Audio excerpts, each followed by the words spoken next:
in today's NFL, for Jahmyr Gibbs, I mean, he has to go out and produce. You're drafted at 12th overall, especially for him. I think the floor, like scrimmage yards wise, and I'll let everybody else chime in on this, I think 1,100 is like the floor. Like, I think he can get 550 or 600. Yeah. Like, in this offense, without Jamo the first 6 games, Jahmyr is going to be utilized. The biggest question, to Sam's point, and the biggest question I have, guys, is can he stay healthy? And we'll find out.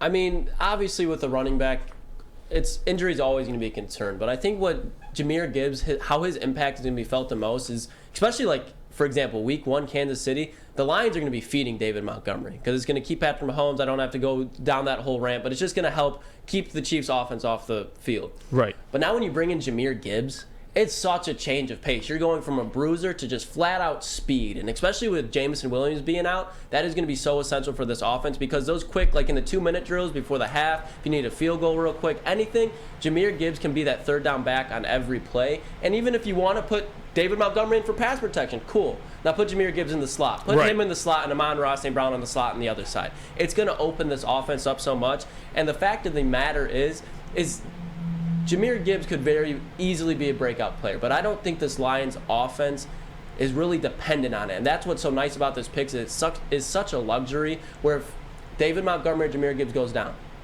they're both going to be fine to replace each other. And then if they don't, well, good thing you have Amon-Ra St. Brown and arguably the number 1, 2, 3 offensive line in the league, however you want to rank right.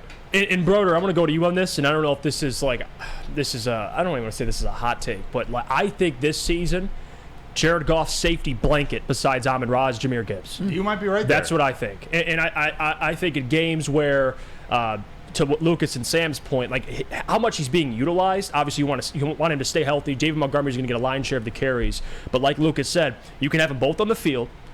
Check downs are going to go to Jahmyr Gibbs. I mean, like the guy, because again, he's a guy that can create yards after catch, but is that out of pocket? I think he'll be the safety blanket besides Amon-Ra St. Brown. Yeah, I don't think so. I mean, I like guys like Josh Reynolds, who's comfortable with Jared Goff, but I think you're right on the money there. Jared Goff last year, in the Lions in general, his yards per pass wasn't very high, but his yards per catch. So the receivers, once they catch the ball and get yards after catch, was closer to like 15, 16, 17, 18 yards per catch. So he's one of those guys who looks to check down. He looks for short, intermediate routes to let his weapons go, then do the work after the catch. So I think Jahmyr Gibbs is going to fit right into that model. And you think about the downside of playing the Chiefs week 1 is that they have all offseason to prepare for you. But when you have a guy like Jahmyr Gibbs, a rookie, it makes it that much harder to game plan around how are we going to use him? How are we going to use him without Jamo?